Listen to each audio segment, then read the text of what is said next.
मैं हूं आपका साथी अनुज शर्मा और आज हम लोग एक टॉपिक डिस्कशन करेंगे और ये टॉपिक एनसीईआरटी के लास्ट के चैप्टर्स का है।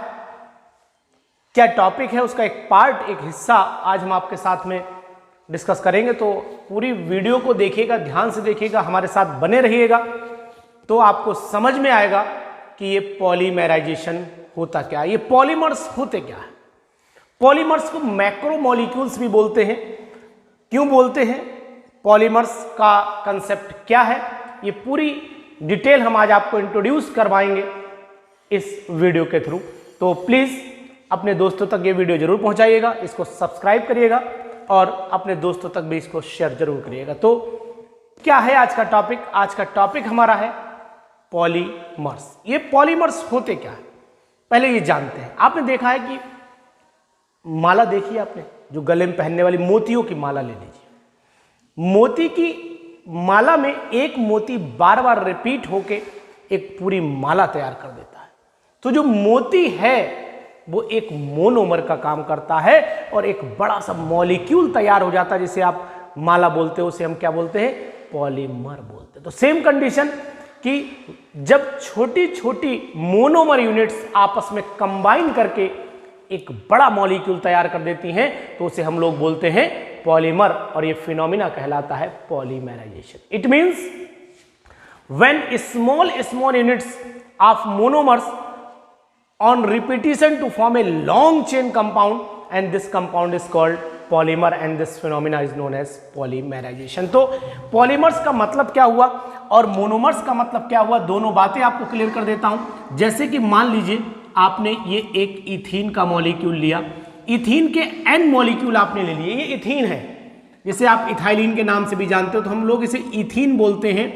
और इसको जब हाई टेम्परेचर हाई प्रेशर पे पास किया जाता है ट्यूब में से, जिसे हम लोग पॉलीमराइजेशन बोलते हैं, तो पॉलीमराइजेशन के बाद इसके जो इथीन के मॉलिक्यूल आपस में जुड़ते चले जाते हैं। जैसे हमने बताया ना, माला में मोतियों की जो माला होती है, मोती आपस में जुड़ते चले जाते हैं, उसी तरीके से ये CH2 और CH2 आपस में लिंक होते चले जाएंगे और एक लंबी चेन बना लेंगे, इसे बोलेंगे हम लोग पॉलीथीन। तो आपने जो मार्केट में पन्नी देखी होगी, पिन्नी भी बोलते हैं लोग इसे, मोमिया भी बोलते हैं इसे लोग, है ना। आपने पॉलीथीन भी, तो पॉलीथीन नाम आखिरकार ये आया कहां से, ये पॉलीथीन नाम जो आया है वो पॉलीइथीन, यानी कि इथीन के बहुत सारे मॉलिक्यूल आपस में कंबाइन कर गए और उन्हीं से बन गई ये पॉलीथीन। तो ये कहलाई आपकी मोनोमर, ये कहलाई आपकी मोनोमर और ये बन गया आपका पॉलीमर। तो ये जो पॉलीथीन है, जो आपकी पन्नी है, जो मोमिया है, ये क्या है, ये एक पॉलीमर है। किसका पॉलीमर है, ये एक इथीन का पॉलीमर है। इसी तरीके से आपने पीवीसी का भी नाम सुना होगा। तो अगर हम पीवीसी की बात करें तो पीवीसी का फार्मूला भी आपको बता दूं। सबसे पहले CH2 डबल बॉन्ड CH और यहां पर मैंने Cl लिया, तो इसका नाम है विनाइल क्लोराइड। क्या नाम है इसका, विनाइल क्लोराइड नाम है। और इसके अगर n मॉलिक्यूल आप ले लेते हैं तो n मॉलिक्यूल इसको पॉलीमराइज करा दीजिए। जैसे ही पॉलीमराइज कराएंगे तो CH2 सिंगल बॉन्ड CH, यानी कि यहाँ पर आपका Cl आ जाएगा, आगे ये इस तरीके से चेन कंटिन्यू हो जाएगी और ये बन गया आपका PVC। तो ये पॉलीविनाइल क्लोराइड है, ये विनाइल क्लोराइड है। तो इसका मतलब ये हुआ कि जब विनाइल क्लोराइड के बहुत सारे मॉलिक्यूल आपस में कंबाइन करके एक लंबी चेन बना देते होंगे, उसी को हम लोग बोलते हैं पॉलीमर, यानी पॉलीविनाइल क्लोराइड। तो आपको ये जरूर समझ में आ गया होगा कि मोनोमर क्या होता है, यानी पॉलीमर की जो सिंगल यूनिट है वो मोनोमर कहलाती है। और जब ये सिंगल यूनिट बार बार रिपीट करके एक लंबी चेन बना देती है तो इसे हम लोग क्या बोलते हैं, पॉलीमर बोलते हैं। तो ये तो रही बात मोनोमर और पॉलीमर को। पॉलीमर को हम लोग मैक्रोमोलिक्यूल से भी बोलते हैं, क्योंकि इनका मैक्रोमोलिक्यूल, एक बड़ा मॉलिक्यूल तैयार हो गया और इनका मॉलिक्यूलर मास बहुत ज्यादा होता है। यानी कि polymers are those organic compounds which are formed by the repetition of the small units to form a long chain molecule, long chain compound with high molecular mass, and that is also known as polymer. उसको भी हम लोग polymer के नाम से ही जानते हैं। तो अब पॉलीमर्स का क्लासिफिकेशन भी जरूरी हो जाता है कि पॉलीमर्स को क्लासिफाई कैसे किया जाता है। तो पॉलीमर्स का जो क्लासिफिकेशन है वो भी मैं आपको बता देता हूं। सबसे पहले तो आप एक टर्म क्लियर कर लीजिए। एक टर्म है होमोपॉलीमर, होमोपॉलीमर एंड कोपॉलीमर। ये टर्म आपको क्लियर होना चाहिए। कभी कभी इस पे शॉर्ट नोट आ जाता है, कभी कभी कंपटीशन में क्वेश्चन पूछ लेते हैं। जैसे कि नाम इंडिकेट कर रहा है होमो, होमो का मतलब होता है सेम यूनिट्स, और को मतलब होता है डिफरेंट कंडेंसेशन से वर्ड आया है को। तो जब सेम कैटेगरी की यूनिट्स आपस में कंबाइन करके लंबी चेन का मॉलिक्यूल बना दें तो कहलाता है homopolymer. When same kind of units combine together to form a long chain compound, तो बनते ये दोनों होमोपॉलीमर है। क्यों है दोनों होमोपॉलीमर? क्योंकि दोनों में इथीन ही बार बार रिपीट हो रहा है। इसमें विनाइल क्लोराइड रिपीट हो रहा है, इसमें इथीन रिपीट हो रहा है। लंबी चेन में मतलब सेम कैटेगरी के मॉलिक्यूल आपस में जुड़ जाए। जैसे अगर हमने एक माला ली है, उस माला में केवल सफेद मोती ही डाल दें तो इट मीन्स ये माला केवल एक कैटेगरी के मोतियों से बनी है, so it is called homopolymer. और अगर उसी माला के अंदर मोती बदलते चले जाएं, एक लाल ले ले, पीला ले, नीला ले ले, कैटेगरी भी बदलते चले जाएं, तो इसका मतलब ये अब कोपॉलीमर कहलाएगा। जैसे कि नायलॉन 66 का एग्जाम्पल जो है वो कोपॉलीमर का एग्जाम्पल है। कैसे, मैं आपको बता देता हूं कि ये मैंने कंपाउंड लिया, हेक्सामिथाइलिन डाइएमीन। इसको हेक्सामिथाइलिन डाइएमीन के नाम से जानते हैं। और इसकी रिएक्शन जब हम लोग एडिपिक एसिड से कराते हैं, ये एडिपिक एसिड का फार्मूला है CH2 का होल 4, COOH इधर आएगा और एक COOH इधर आएगा। इसके N मॉलिक्यूल ले लीजिएगा, इसके भी N मॉलिक्यूल ले लीजिएगा। यहां से वाटर जब निकालेंगे तो N ही वाटर के मॉलिक्यूल रिलीज हो जाएंगे। आगे भी चेन कंटिन्यू होगी, इधर भी चेन कंटिन्यू हो जाएगी। तो आपके सामने जो भैया प्रोडक्ट बन के आएगा, तो इधर का तो H वाटर OH के साथ निकल गया होगा, फ्री हो गया। अब यहाँ पर N हुआ, यहाँ H हुआ, यहाँ CO हुआ, यहाँ CH2 का होल 4 हुआ, यहाँ CO हुआ और ये whole N। This is called nylon. इसको हम लोग नाइलॉन बोलते हैं। अब आपको यहाँ पर 6,6 भी लगाना है, तो मैं आपको ये भी बताऊंगा कि नाइलॉन 66 क्यों बोला जाता है, कहाँ से आया है ये नाइलॉन 66 नाम।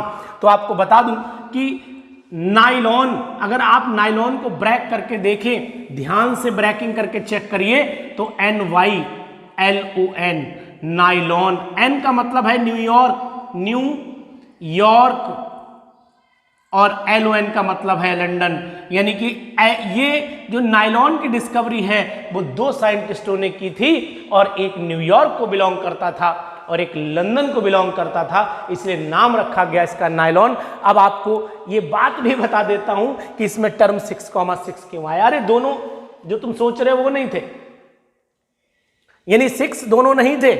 ये 6 टर्म आया कहां से है? 6 का मतलब है कि कार्बन की 6 कार्बन की यूनिट्स बार बार रिपीट हो रही, 6 इधर भी है, ध्यान दीजिए, 6 कार्बन इधर भी, 4 और 2 6। इसका मतलब 6 कार्बन की यूनिट्स बार बार रिपीट होती हैं, इसलिए नाम में आया है 6,6। तो नाइलॉन, अगर आपसे कभी भी पूछा जाए कि ये नाइलॉन नाम क्यों रखा गया इसका, तो नाइलॉन की डिस्कवरी न्यूयॉर्क और लंदन के साइंटिस्ट ने की थी, और दोनों ने जो टर्म 6 यूज किया है वो 6 कार्बन की रिपीटिशन यूनिट से किया हुआ है। तो ये एग्जाम्पल में बात कर रहा था, कि एग्जाम्पल ये कोपॉलीमर का है। ये कोपॉलीमर का मतलब दो डिफरेंट कैटेगरी की यूनिट्स आपस में कंबाइन करके पॉलीमर बना रही हैं, इसलिए इसको हमने कोपॉलीमर में डाल दिया।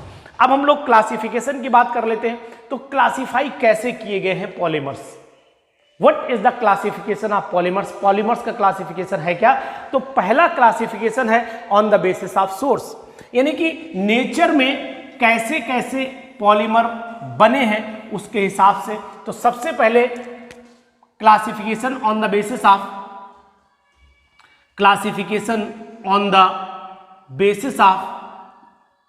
सोर्स। सोर्स के हिसाब से हम लोग ये देखेंगे कि पॉलीमर्स कितनी कैटेगरी के होते हैं। तो एक एक करके डिफाइन भी करेंगे, बताएंगे भी आपको। सबसे पहले हम लोग बात कर लेते हैं नेचुरल पॉलीमर्स की, फिर हम लोग बात कर लेते हैं सिंथेटिक पॉलीमर्स और उसके बाद हम लोग बात कर लेते हैं सेमी सिंथेटिक पॉलीमर्स। तो बच्चों अब आपको मैं बता दूं सोर्स के हिसाब से कहां से मिल रहे हैं पॉलीमर्स, उसके हिसाब से अगर हम देखेंगे तो 3 कैटेगरी मैंने बनाई है। एक तो नेचुरल पॉलीमर्स, नाम ही बता रहा है आपको कि ऐसे पॉलीमर्स जो नेचर से मिले, यानी चाहे एनिमल से मिले और चाहे प्लांट से मिले, मतलब नेचर से मिले तो वो कहलाएंगे नेचुरल पॉलीमर्स। जैसे आपने देखा होगा protein, nucleic acid, cellulose, starch, ये सब जितने भी पॉलीमर्स हैं, ये सभी पॉलीमर्स जो हैं वो नेचुरल हैं, क्योंकि ये नेचर से मिले हैं। तो the polymers which are obtained from the natural sources like animals and plants, चाहे एनिमल से मिले या प्लांट से मिले, वो सभी पॉलीमर्स नेचुरल पॉलीमर्स कहलाते हैं। एग्जाम्पल मैंने आपको जैसे प्रोटीन है, न्यूक्लिक एसिड है, सेलुलोज है ना, आपका फ्रक्टोज है, तो इस तरीके से जितने भी एग्जाम्पल हैं वो सब नेचुरल पॉलीमर्स के हैं। अब फ्रक्टोज तो नहीं कह सकते क्योंकि उसमें 2 यूनिट होती हैं, सेलुलोज कह सकते हैं, स्टार्च कह सकते हैं, है ना। प्रोटीन जितने भी मॉलिक्यूल, जैसे नेचुरल रबर है वो भी आ सकता है नेचुरल पॉलीमर में। अब हम लोग सिंथेटिक पॉलीमर्स की बात करें तो synthetic polymers are those polymers which are synthesised in the laboratory, synthesised in the factories, जो लेबोरेटरी में बने, जो फैक्ट्रीज में बनाए जाए, जो मैन मेड हो बोलते हैं जनरली हम लोग, तो वो सिंथेटिक पॉलीमर्स हैं। इसमें एग्जाम्पल आ जाएगा आपका पॉलीथीन हो सकती है, इसके अंदर नायलॉन 6 हो सकता है, इसके अंदर नायलॉन 6 हो सकता है, इसके अंदर टेफ्लॉन हो सकता है, इसके अंदर बेकेलाइट हो सकती है, इसके अंदर मेलामाइन हो सकता है। तो जितने भी डेक्रॉन हो सकता है ना, स्टायरीन, मतलब जितने भी जो सिंथेटिकली प्रिपेयर्ड पॉलीमर्स हैं वो सब इसके अंदर आ जाएंगे। और सेमी सिंथेटिक पॉलीमर्स अब क्या होते हैं? सेमी सिंथेटिक पॉलीमर्स की अगर हम लोग बात कर लें तो वो पॉलीमर्स जो नेचुरल पॉलीमर्स में कुछ केमिकल मॉडिफिकेशंस कर दिए जाए, जैसे सेलुलोज में सेलुलोज को नाइट्रो सेलुलोज में कन्वर्ट कर दिया जाए, है ना। नाइट्रो, जैसे अब मान लीजिए आपने देखा गन कॉटन जो होती है, गन कॉटन वो सेलुलोज होती है, लेकिन उसके अंदर नाइट्रो कंपाउंड ऐड करके हम लोग उसे नाइट्रो सेलुलोज में कन्वर्ट कर देते हैं। तो ऐसे कंपाउंड जो है वो क्या कहलाते हैं? सेमी सिंथेटिक कहलाते हैं। तो एक क्लासिफिकेशन तो ये हो गया कि classification of the polymers on the basis of source के हिसाब से हमने पॉलीमर्स को क्लासिफाई कर दिया। अब हम लोग पॉलीमर्स का फिर एक क्लासिफिकेशन पढ़ लेते हैं उनके स्ट्रक्चर के हिसाब से कि उनका स्ट्रक्चर क्या है। तो स्ट्रक्चर के हिसाब से तो क्लासिफिकेशन हो गया, classification on the basis of structure. Structure के हिसाब से हम लोग इसको क्लासिफाई करेंगे। तो स्ट्रक्चर के हिसाब से अगर हम लोग क्लासिफाई करें तो फिर आपसे बात कर लेता हूं। एक तो लीनियर पॉलीमर्स होते हैं, एनसीईआरटी उठा लीजिएगा, समझ में आएगा, आपको जरूर आएगा। ब्रांच्ड चेन पॉलीमर्स हो सकते हैं, और उसके बाद क्रॉस लिंक्ड पॉलीमर्स हो सकते हैं। तो मैंने आपको बताया कि इसको भी मैंने 3 कैटेगरीज में डिवाइड कर लिया है, एक लीनियर पॉलीमर्स, एक ब्रांच चेन पॉलीमर्स और एक क्रॉस लिंक्ड पॉलीमर्स।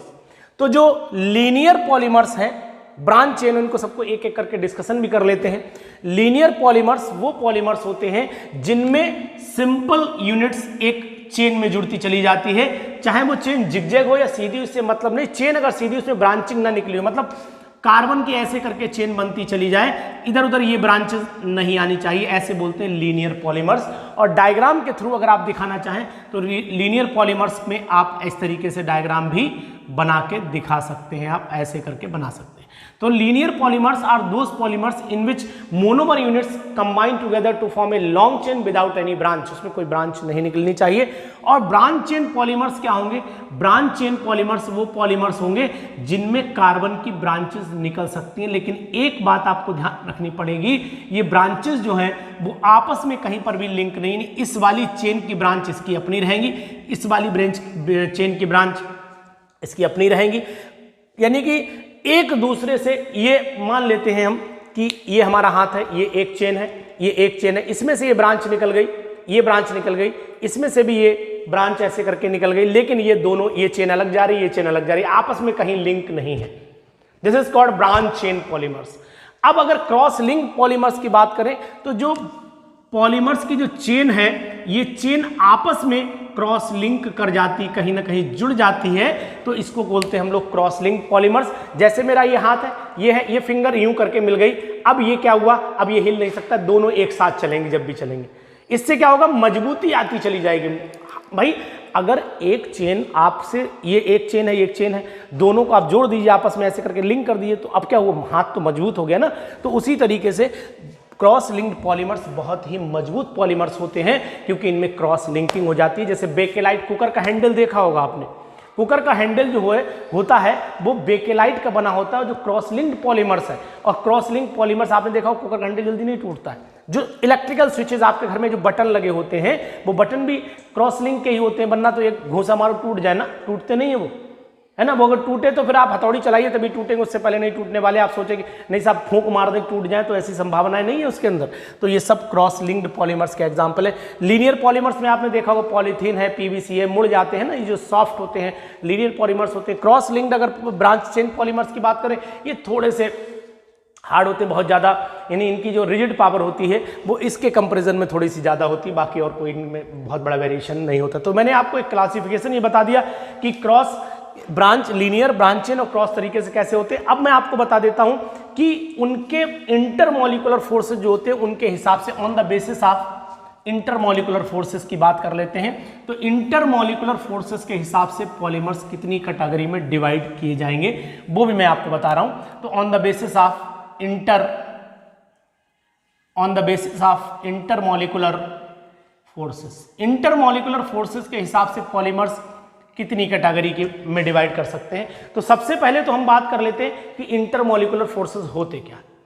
जैसे कि एक मॉलिक्यूल ये है, ये बहुत सारे मॉलिक्यूल हैं, इन मॉलिक्यूल्स के आपस में जो इंटरेक्शन चलेगा, आपस में जिस फोर्स के थ्रू ये जुड़े रहेंगे, ऐसे करके ये जुड़े रहेंगे, उसी को हम लोग बोलते हैं इंटरमॉलिक्यूलर फोर्स। जैसे हम लोग फैमिली में हैं, तो फैमिली में हर इंसान एक दूसरे इंसान से जुड़ा हुआ है, उसका दर्द हमारा दर्द होता है, हमारा दर्द उसका दर्द होता है। तो एक फोर्स ऑफ अट्रैक्शन जो हमारे घर के मॉलिक्यूल्स को रोके, घर के लोगों को रोके हुए है, उसी तरीके से एक मॉलिक्यूल्स हैं एक घर में, उस मॉलिक्यूल्स को जो फोर्स आपस में रोके रखता है, उसी को हम लोग बोलते हैं इंटरमॉलिक्यूलर फोर्सेस, मॉलिक्यूल्स को आपस में रोकने वाला फोर्स।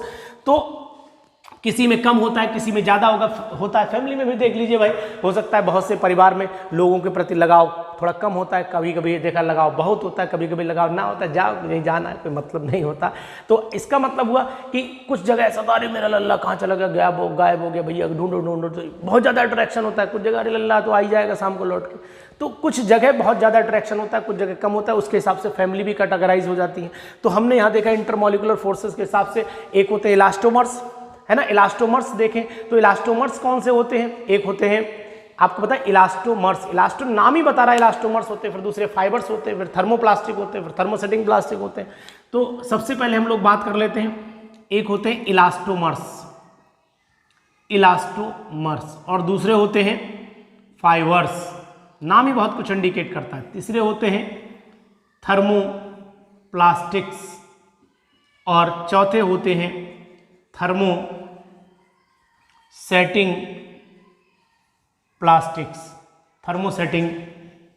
प्लास्टिक्स। तो इस तरीके से मैंने 4 कैटेगरी इनको बना दी है। अब नाम इंडिकेट कर रहा है इलास्टोमर्स। ये वो पॉलीमर्स होंगे जिनके बीच में इंटरमॉलिक्यूलर फोर्सेस थोड़े वीक होंगे, जिनकी इलास्टिसिटी होगी, जिनके अंदर इलास्टिसिटी होगी, खिंच सकते हैं लेकिन एक लिमिट तक। जैसे आपने देखा और रबर बैंड घर पे खींचती है, लेकिन ऐसा नहीं कि आप खींच के अमेरिका लिए चले जाए, ये पॉसिबिलिटी नहीं है। यानी आप एक दायरे तक थोड़ी सी खींच पाएंगे, उसके बाद टूट जाती है। यानी कि they have elasticity due to weak van der Waals forces between the molecule, weak intermolecular forces between the molecule. उनके मॉलिक्यूल के बीच में वीक इंटरमॉलिक्यूलर फोर्स होते हैं, तो इसीलिए हमने इसको नाम दिया इलास्टोमर्स। तो ये इलास्टिसिटी इनके अंदर होती है, इसलिए इलास्टोमर्स बोले गए। फाइबर्स जिनका स्ट्रक्चर थ्रेड लाइक, धागे की तरह, जैसे नायलॉन का धागे की तरह स्ट्रक्चर, डेक्रॉन का धागे की तरह स्ट्रक्चर होता है, नेचुरल रबर का होता है। तो ये सब फाइबर्स में आते हैं। इनकी जो रिजिड स्ट्रेंथ होती है वो इनके कंपैरिजन में थोड़ी सी ज़्यादा होती है। अब हम लोग बात कर लेते हैं थर्मोप्लास्टिक की और थर्मोसेटिंग प्लास्टिक की। थर्मोप्लास्टिक्स वो पॉलीमर्स होते हैं जिनके अंदर जो इंटरमॉलिक्यूलर फोर्सेज होते हैं बिटवीन इलास्टोमर और फाइबर, यानी इन दोनों के बीच के पावर होती है इनके बीच में, और ये अगर एक बार गर्म करके इन्हें हम जिस शेप में चाहे मोड़ सकते हैं। जैसे आपने देखा हो घर में जब फिटिंग होती है तो पाइप जो होता है उस पाइप को गर्म करके मिस्त्री मोड़ देते हैं, लगा देते हैं, तो वो कौन सा होता है? Thermoplastic. Thermoplastics are those polymers which can be change into desired shape on heating, जिनको हीट करके डिजायर्ड शेप में बदला जा सकता है, वो थर्मोप्लास्टिक में चले जाते हैं। अब यहाँ पीवीसी, पॉलीथीन ये सब आ जाते हैं। थर्मोसेटिंग प्लास्टिक्स वो होती हैं which can not be change into desired shape on heating, जिनको हीट करके डिजायर्ड शेप में नहीं बदल सकते हैं। जैसे कि मान लीजिए कुकर का हैंडल है, टूट गया तो भाई साहब नया ही पड़ेगा। आप सोचे नहीं साहब उसे गर्म करके चिपका लें, है ना, इलेक्ट्रिकल जो स्विचेज हैं वो टूट गए तो भाई नए ही पड़ेंगे, क्योंकि ऐसा नहीं कि आपने ले गए गर्म करा उन्हें चिपका लिया वो ले लो सही हो गया, ये पॉसिबिलिटी नहीं है सब। यानी कि थर्मोप्लास्टिक के बीच में जो इंटरमोलिकुलर फोर्स होते हैं वो बिटवीन द इलास्टोमर फाइबर्स होते हैं। They can be change into desired shape, उनको डिजायर्ड शेप में चेंज कर सकते हैं बाय हीटिंग। हीट करने के बाद इसमें पॉलीथीन है, नायलॉन है, पीवीसी ये सब आ जाते हैं, और थर्मोसेटिंग प्लास्टिक के अंदर इनको डिजायर्ड शेप में चेंज नहीं कर सकते। जैसे मेलामाइन है, बेकेलाइट है, ये सब एग्जाम्पल थर्मोसेटिंग प्लास्टिक के आ जाते हैं। इनके अंदर आखिरकार चेंज क्यों नहीं होता? क्योंकि इनके अंदर क्रॉस लिंकिंग हो जाती है, ये बात ध्यान रखिएगा, इसलिए ये मजबूत हो जाते हैं। अब एक क्लासिफिकेशन इनका है मोड ऑफ पॉलीमराइजेशन के हिसाब से। अब मोड ऑफ पॉलीमराइजेशन के हिसाब से भी आपको बता देते हैं on the basis of mode of polymerisation, यानी पॉलीमराइजेशन किस तरीके से हो रहा है। तो mode of on the basis of mode of polymerisation. Polymerisation के हिसाब से हमने दो कैटेगरी बनाई। एक को बोला हमने एडिशन पॉलीमर, एडिशन पॉलीमर, और दूसरे को बोला हमने कंडेंसेशन पॉलीमर। अब नाम ही बता रहा है एडिशन पॉलीमर, यानी मोनोमर यूनिट आपस में ऐड की गई हो। एग्जाम्पल मैंने सबसे पहले समझाया था कि अगर हम लोग इथीन का एग्जाम्पल ले लें, एन मॉलिक्यूल ले लें, इसको पॉलीमराइज करा दें तो ये आपका पॉलीथीन एक कंपाउंड बन जाता है। तो ये आपका इथीन हो गया और ये आपका हो गया पॉलीथीन। तो इसका मतलब पॉलीथीन एक एडिशन पॉलीमर है। क्यों एडिशन पॉलीमर है पॉलीथीन? क्योंकि इसके अंदर इथीन के मॉलिक्यूल आपस में ऐड हुए हैं, लंबी चेन बनाई है। तो in addition polymers when small monomer units combine together to form a long chain without release of any molecule. Simple molecule कोई रिलीज इसमें नहीं होता है, सब कुछ ऐड हो जाता है। कंडेंसेशन पॉलीमर्स वो होते हैं जिनमें मोनोमर यूनिट्स में भी सेम और डिफरेंट, दोनों अलग अलग भी हो सकती हैं, दोनों सेम भी हो सकती है, combine together with release of simple molecule. चाहे वाटर निकले, चाहे इथेनॉल निकले, चाहे अमोनिया निकले, कोई भी सिंपल मॉलिक्यूल रिलीज होने के बाद जो मॉलिक्यूल बनता है, जैसे मैंने अभी एग्जाम्पल नायलॉन 66 का लिया था, तो फिर मैं उसी एग्जाम्पल को रिपीट करके भी आपको समझा रहा हूँ। ये मैंने हेक्सामिथाइलिन डाइएमीन लिया हुआ है और ये मैंने आपका एडपिक एसिड लिया हुआ है। अब आप देखेंगे कि एडपिक एसिड और इथाइलिन हेक्सामिथाइलिन डाइएमीन के मॉलिक्यूल जब आपस में पास आएंगे तो यहाँ से ये एन मॉलिक्यूल लिए मैंने, ये भी एन मॉलिक्यूल लिए, यहाँ से वाटर को रिलीज करा दिया। जब वाटर रिलीज होगा तो एन मॉलिक्यूल्स वाटर के भी रिलीज हो जाएंगे। अब एक लंबी चेन का कंपाउंड बनेगा जिसको हम लोग नायलॉन 6,6 के नाम से जानते हैं। तो आपको ये जानकारी मैं दे दे रहा हूँ कि ये कंपाउंड जो है वो कंडेंसेशन पॉलीमर, इसमें कंडेंसेशन रिएक्शन हो रहा है, यानी कंडेंस हो रहे हैं दोनों मॉलिक्यूल। जब आपस में आएंगे तो यहाँ से वाटर मॉलिक्यूल रिलीज हो रहा है। तो इस तरीके से हमने आपको पूरा क्लासिफिकेशन समझाया कि क्लासिफिकेशन मॉलिक्यूल्स का होता कैसे, पॉलीमर्स क्लासिफाई कैसे किए जाते हैं। ये मैंने पूरा आपको आज इस वीडियो में समझाने की कोशिश की है। तो मैं चाहता हूं कि आप घर पे रहें, सुरक्षित रहें, पढ़ते रहें, और ज़्यादा से ज़्यादा मैं कोशिश ये कर रहा हूँ कि मेरे बच्चों का भला हो सके। वो फालतू अपने ट्यूशन इधर उधर पढ़ने में अपना पैसा वेस्ट ना करें। मैं आपके साथ हूँ, अनुसर आपके साथ हैं, यानी केमिस्ट्री आपके साथ है, तो फिर डरने की क्या बात है। इसलिए आप लगातार मेरे साथ बने रहिए और मैं आपकी केमिस्ट्री पूरी करवाऊंगा। No tuition, no wastage of money, safe your life. और आप अपने घर पे रहिए, सुरक्षित रहिए और अपने परिवार को भी सुरक्षित करिए। Thank you, good day.